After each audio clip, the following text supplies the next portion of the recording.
Hi there, I'm Judy Holland, and welcome to Happy Nest, the podcast where you can hear the latest research and best advice for living well when your kids leave home. Join me as I interview experts and explore how to reinvent yourself during this critical passage. I hope you'll head over to judyhollandauthor.com and check out my new book, Happy Nest, Finding Fulfillment When Your Kids Leave Home.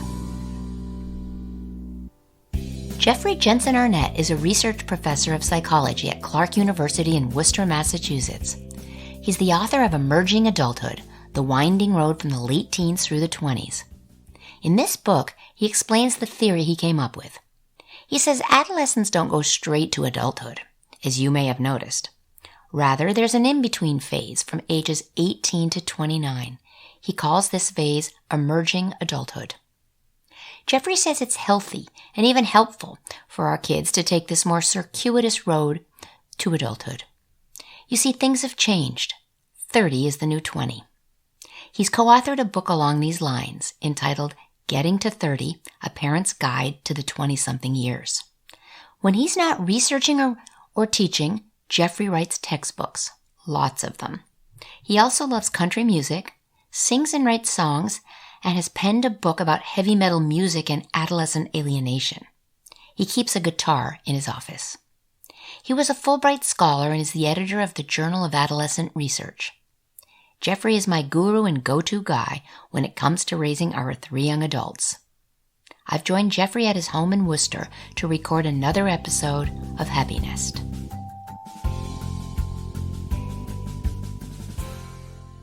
A lot of empty nesters are these days are upset and worried because 30 is the new 20. I think that might be because kids seem to be growing up later, making commitments later. It's costing more, and it's worrying adults who did not grow up that way themselves. What's up with that, Jeffrey? Why is this happening? Well, it's not your imagination if you think kids are growing up later and reaching adulthood later. That's been happening for 50 years, that people are taking longer to finish their education, longer to then get a stable job in the workplace, and waiting later to get married and have their first kid. It's happening all over the world, too, not just the U.S. Every developed country, not developing countries, too. In places like China and India, those ages are going up of when people make the commitments of adult life. And so I think any social change, especially something as rapid as this one, that's taken place in just a few decades, it makes people a little nervous because for people who are parents now of today's emerging adults, they naturally say, well, when I was 20, when I was 22, when I was 25, I was doing this, and I had made these commitments, and I had this kind of life. Now my kid is nowhere near that. What's wrong with them? Right? That's our natural response, is to take our own experience as the norm, the gold standard. We use ourselves as the benchmark, and we kind of forget there are other factors and socioeconomic trends and historical events that might be influencing this generation, right? Exactly. So we compare them to ourselves at the same age and find them wanting. But that's not really a fair comparison. The world is so much different. I mean, if you think about what was going on 50 years ago, where people were mostly not going to college, especially women, unless they went for their MRS, as the joke of the day went, to find an educated husband, but mostly not going to college. Most men weren't either. And people were going to work in an industrial economy or doing low-level service jobs, and they were getting married at 20 or 21. What the hell were they thinking? I mean, who's ready to make that decision at that age? And our generation, honestly, is not a very good example of the success of making those early decisions, because we went on to have a sky-high divorce rate. And we're essentially proving that that wasn't very wise after all. And that must have affected, though, if we're divorced and then our kids think we took the wrong path, therefore they're going to take another one, right? That's part of it. They do talk about that. Emerging Adults interview, they say, I want to make sure and not make the mistakes my parents made. They all think they're going to have a better marriage than their parents did. I mean, unless their parents really had a terrific marriage, which frankly is not that common, at least in the accounts of my emerging adults. What they see in their parents' marriage is mostly not something they want to emulate. So that's one of the reasons they wait. But it really has more to do with wanting to have a period of freedom and exploration before they make that commitment, and wanting to be sure that they have the rest of their life settled, that they have finished their education, they are settled into a more or less steady career path before they get married and then have a child. That's sort of the ideal. So the world is different than it was 50 years ago, and we should try to keep in mind that in most ways those changes are good. It's good for people to have more maturity before they make a definite career choice, because they'll probably make a better one. It's good for people to wait closer to 30 to make the choice of a hopefully lifetime partner, because they're likely to make a better choice. Let me stop you there. Why? Tell me just developmentally what goes on, you know, in the early 20s until 30. Do you just kind of know who you are a little bit more? I got married at 31, so it entered my mind to get married in my early or mid 20s. Why are you likely to have a better marriage getting married closer to 30? Partly because you have more experience. Most people have had a number of relationships by then. Whereas if you get married around 20, there's a good chance that that's the only person you've ever really had an intimate relationship with of any length. And so you know nothing, really. Maybe you get lucky, and that person is just the right one for you. That happens sometimes. But probably not. Probably you're getting married because everybody else is getting married. I'm talking about 50 years ago, when the median marriage age was 20 for women and 22 for men. Everybody was doing it. You didn't want to be left standing at the dock while the last love boat sailed away. Right? That was the fear of the time, especially for women who at the time weren't allowed to do anything interesting occupationally. So people got married because everybody else was, and they didn't want to be left behind, and this person seemed nice enough. And so, away we go. Well, that turned out not to be that great of a basis for a lifetime marriage. So now the ages have changed. I know I've looked at some of the census data that you had and then tried to find the most up-to-date figures. Isn't it? It's like almost 30 for men and maybe 28 something for women, right? Yeah, and it's been going steadily up for the last 50 years. Also outside this country? I was just going to say, and the U.S. is actually an outlier on the low side compared to other developed countries. All over the developed world, and I'm talking about Canada, Australia, all over Europe, Japan, it's even higher. Mm-hmm. The median marriage age is about 30 for women, 32 for men. Wow. And so it's a revolutionary change from 50 years ago. And that's why I propose that we think of this as a new life stage, because it's no longer sensible to say, okay, you have childhood, adolescence, young adulthood, middle adulthood, late adulthood. That doesn't make any sense anymore, because what's going on in the 20s? It's not adolescence. It's stupid to call it adolescence. They're not minors under the law. They're not going through puberty. They're not in secondary school. They're not legally dependent on their parents. That's what adolescence is. And none of those things are true in the 20s. So, we sometimes like to insult them by calling them eternal adolescence, but it's not fair and it doesn't make sense. But it doesn't make sense either to say this is young adulthood, and now from 18 to 40 or 45, you're a young adult. That makes no sense at all.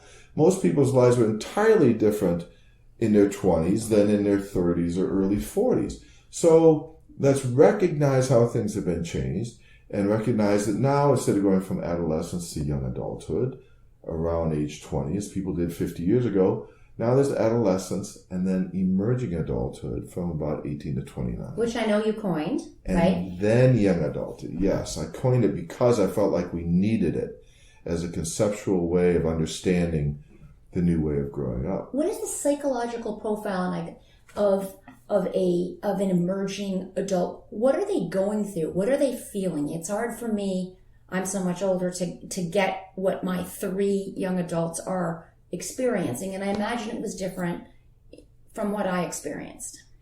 Well, I like to quote that great philosopher Taylor Swift, who says in the song 22, "We're happy, free, confused, and lonely at the same time." That's a wonderful summary of what's going on. We're happy, free, confused, and lonely. So there is this exhilaration with the freedom of being young. There's this exhilaration of feeling like anything is possible. Optimism. I mean, you talk about a big optimism for this generation. Optimism. And, from top to bottom, it's not just people who have a lot of advantages and a lot of reasons for optimism. I found it's almost everybody. So there's that wonderful feeling of optimism, but along with that goes being confused and lonely and anxious. I mean, that is a big part of the anxiety of not knowing how things are going to work out and having this long period where you're trying out various things. You're not sure if this is going to work or not. And sometimes it doesn't. Often it doesn't. And so you have to try something else. Maybe a little more angst for this generation who are stretching out this period. Yeah, partly because they have so many opportunities. Their hopes are so high. They want so much out of life because they have so much greater a scope of opportunity than before. Think about women. Think about your mother, your grandmother. What were their opportunities in life? Narrow, really Zilch. pretty narrow. Zilch, basically. And many of them were fine with that. My mom was happy to be mother of 5. My grandmother was happy to be 5. Wife and mother, So it wasn't like they were all suffering, although some of them certainly suffered under those restrictions. But since about 50 years ago, we decided that women should be allowed to do anything, and that's great. But it's more complicated because now you have to figure out where you fit in this vast, complicated world. And men have to figure that out too, even more than they did in the past. Again, 50 years ago, 100 years ago, what were you going to do in life? Well, you're probably going to do something similar to what your father did. If your father was a farmer, you were going to be a farmer. If your father was a factory worker, you were going to be a factory worker. And so men too were more restricted in their opportunities. Now there are restrictions on opportunities, don't get me wrong. We still have social classes, we still have ethnic prejudices. I don't want to pretend like those things don't exist. But the fact is, more people have more opportunities for choosing their own way of life than ever before. Mm-hmm. And that's exhilarating. But it's anxiety producing too. Mm-hmm. Because, wow, now you have the responsibility to try out all these different options. And now you have these sky-high expectations for life that are going to be really difficult for life to meet. Yeah, no, absolutely. So, yet still so we have this optimism coming from the point of view of all these emerging adults, but yet there are many empty nester types who look at this and say, this is self-indulgent. And is this even a good thing? Is this a good thing? Tell me, Jeffrey, why, I know you think this is a good thing, but why is this a good thing? And I know that it can be sometimes a bad thing on parents. It can be rough on parents' finances when their kids live in 5 cities, have 6 different partners, decide to go in and out of 6 careers, and then I guess by age 30, that's kind of a line. They go, oh boy, I think I'm growing up. So why is there more good than bad in this winding road, to use your word, to adulthood? Well, I think because more freedom is better than less freedom, to put it very simply. And because having more freedom allows people to find their true potential mm-hmm. in life more than they had the opportunity for in the past. And we're living longer. We've got a longer time. To use the example of women again, think of how many talents we've lost in generations past of women who could have been writers, scientists, physicians, attorneys, company CEOs, creative geniuses. We lost all of that. Because we herded them into the for households. all previous generations, because we gave them no opportunity to develop them. And now they can do anything, and they're doing it. And now we're seeing all those potentials that we've suppressed for millennia be expressed. So it is good. Mm-hmm. But I don't pretend it's unambiguously good. It's confusing for a lot of people. Mm-hmm. I mean, there are a lot of people, I think, who would be happier if they had a really restrictive kind of cultural program, if you will, mm-hmm. where they were only given one thing to do, or maybe 2 or 3 things to choose from. Mm-hmm. You give them this limitless range of choice, and it's too much. Mm-hmm. They have no idea how to negotiate their way through that. So they end up just giving up or floundering or having mental health problems or substance abuse problems or hopping from one thing to another and never being satisfied. That's part of it too. Right. And yeah, it can be frustrating for parents too, who say spend a lot of money, you tell me if this sounds familiar, for their kids to have a first-rate university education, and then the kid gets to graduation day and says, you know what? I don't want to be in sociology after all. Maybe I'm a philosopher in society. Maybe I'm going to sit home. I don't know what I want to do, but I know it's not that thing you just paid not so small fortune to educate me in. I'm not interested in it. That happens quite often because you do have to make those choices in college, and you do it at a point where your identity may not be ready for that. You're still learning about what you love and what you're good at. Mm-hmm. That's at the heart of identity. What do you love and what are you good at? If you can find the intersection of those 2 things, you're golden. Mm-hmm. But those are hard questions to answer. Absolutely. Take me to the back. I'm stealing your words here. You mentioned you referred to the bank of mom and dad or something along those lines in your book, and that is just stuck in my mind. The bank of mom and dad. How do we manage the bank of mom and dad now that we're living longer? Our kids are growing up more slowly. Our parents are living longer. Oh my gosh, there's a squeeze from both sides. How do we manage the bank of mom and dad? Well, it's difficult. I think we start out by having realistic expectations. So I think there is a tendency even now for parents to think, oh, when my kid graduates from college, I'm done. We'll have all this money that we've been spending on them for 22, 23 years, or, if you had 2 or 3 kids, 25, 27, 30 years, all this money we've been expending on them. Now we can spend it on ourselves.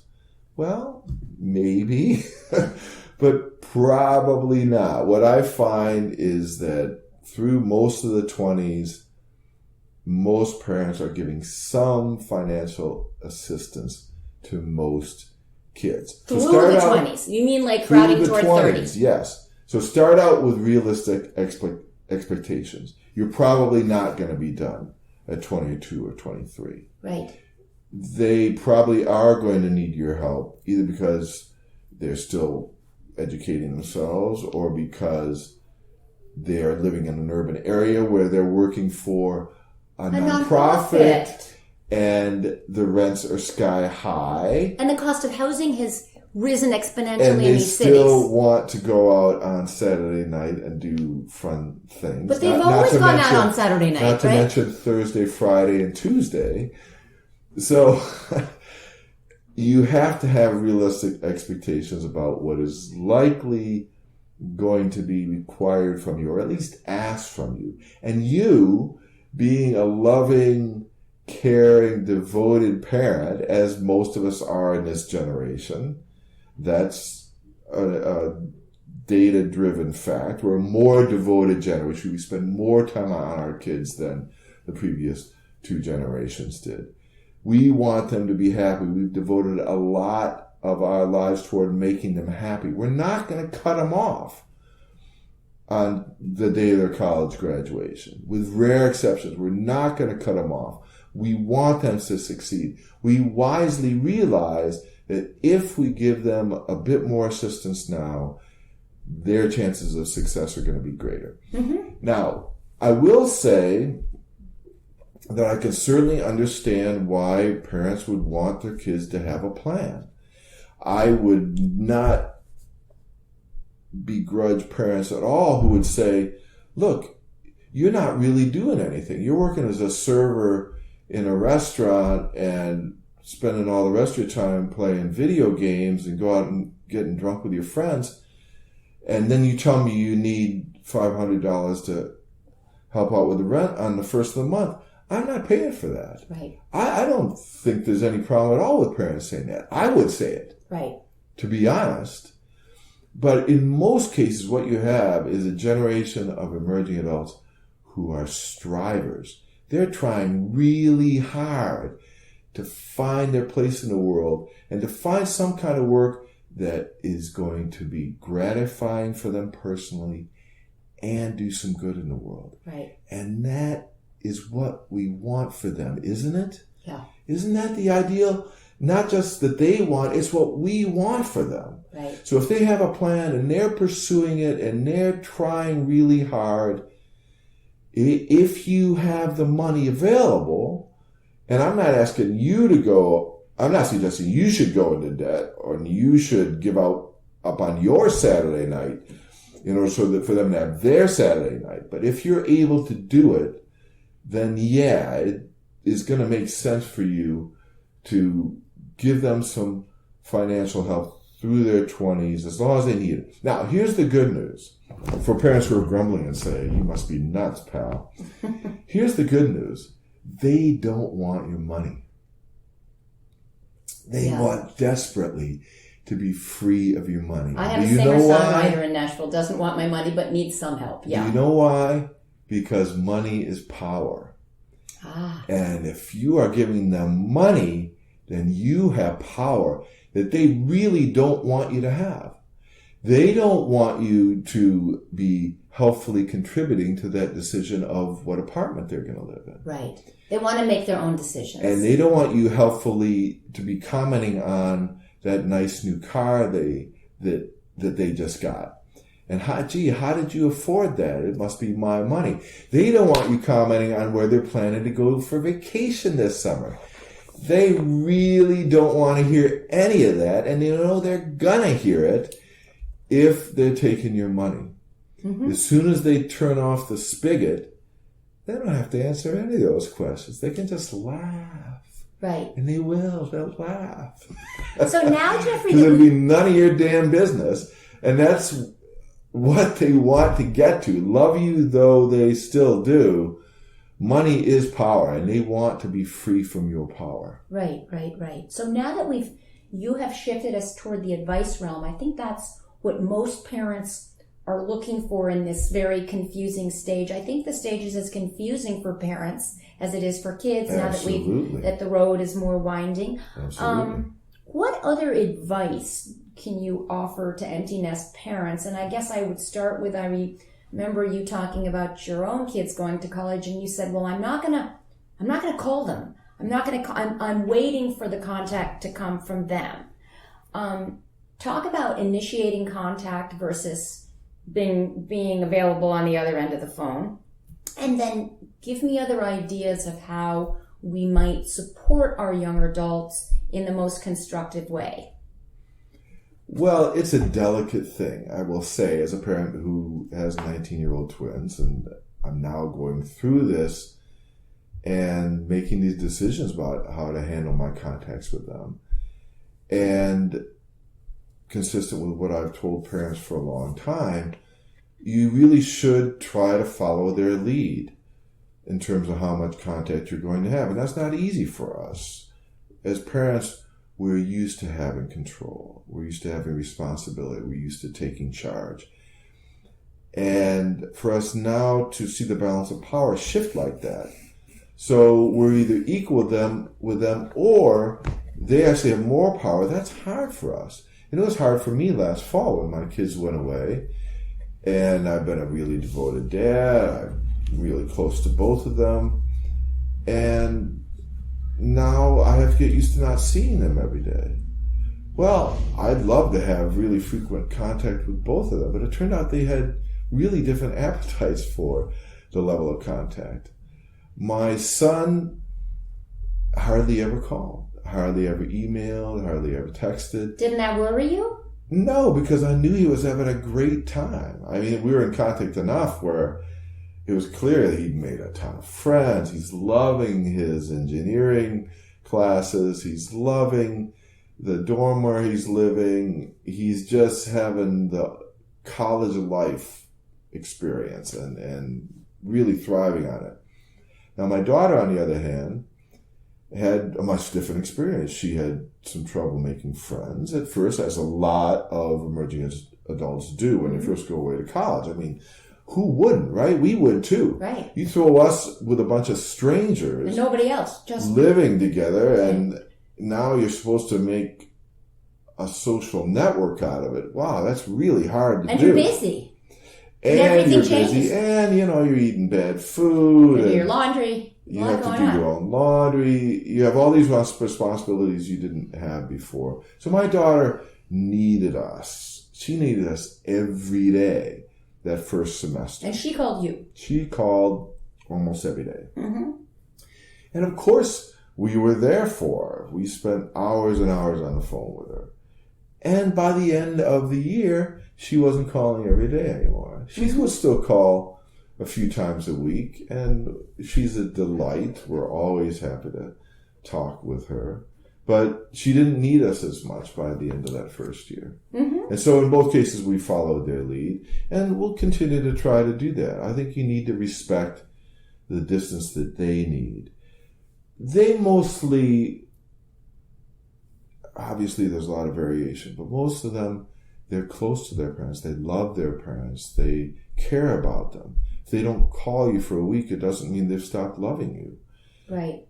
It usually means that they're so involved in the other things they're doing and so engaged with other people whom they're developing relationships with that they just didn't make the time for it.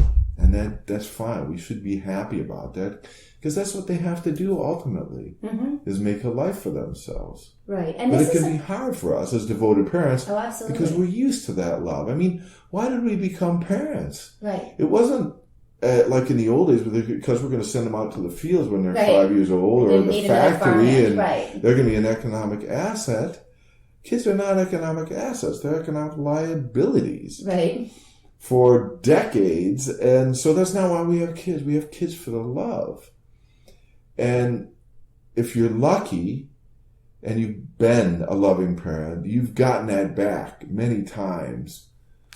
I sure have. I've gotten that love back tenfold. I've given a lot of it, but I've gotten a lot of it back too. And now you don't have it every day. That's an adjustment. Mm-hmm. You have to get used to not having that every day. And one of the reasons we are in more contact with them is because we miss that love. Right. We want it every day, but we have to respect the fact that they have to make a life for themselves. That love is still there, even if they're not showing it every day. And one thing that really struck me in one of your books was you were talking about there are a lot of people that have, I hate the reference to helicopter parents because I think it's just loaded and it's complicated and, I think that's an excuse some people take to just be entirely laissez-faire, and I don't subscribe to that. I think that I don't subscribe to that. But tell me about your philosophy here. My understanding, if I interpret you right, is that young adults need to know that someone is there, and that they if they seek that guidance, they really need to know, and they're more comfortable, and they're going to make more good decisions and go farther if they really have parents behind them. That we're not done at 21. It's more like the ancient Greeks. They said that people became adults at 30. What about that? Well, I think this helicopter parenting stereotype is irritating. And it's one of many nasty stereotypes that have been created to heap abusively on this generation of emerging adults and their parents. Yeah. And while I don't doubt that some parents really are too involved, and I've had many emerging adults tell me stories about parents who just wouldn't back off, the fact is that research really clearly shows that emerging adults who have involved parents, let's call them involved parents rather than that helicopter parent stereotype, emerging adults who have involved parents are much more likely to succeed in every way. Better mental health, better educational achievement, better career liftoff once they get their education finished. So it's a good thing to be involved, not a bad thing. I agree. The emerging adults who really suffer that I've seen in my research for 25 years are the ones whose parents don't care. Yeah. And there are plenty of those too, who tell the kid at 18, look, I'm done. You know, I've got my own life to live. Now you're on your own. That is really tough. Mm-hmm. That is really tough because almost nobody's ready to fend for themselves at 18 or even 21 or 22. But some parents do sign off at that point, and it just makes for a really difficult way to make your way to adulthood. Mm-hmm. So wrapping up, Jeffrey, I love some of your ideas about the way this generation of young adults are developing, taking a slower route, turning over more stones, thinking more, trying to avoid mistakes before they're, we live a long time these days. I sense you have a very rosy and kind of optimistic view of where this next generation is going, that we are, as empty nesters, parenting. Where do you see this going? Are they going to have advantages over us? I mean, in a good way. Where is it going? They've certainly been a little more thoughtful. They've tried more things out, maybe had more cities, more partners, more career choices. Well, I am excited about this generation of emerging adults because I see so many good things in them. I see idealism, for one thing. I see a real desire to do some good in the world. And the desire to find some kind of work that is not just personally meaningful, but it actually does change the world in some positive way. I see a generation of young people who are really accepting of people who are not like them, people who are different in sexual orientation, in ethnic background, in national background, in religious beliefs. I mean, they're far more accepting of people who are different from them than our generation or our parents' generation. Mm-hmm. There's a lot of data supporting that.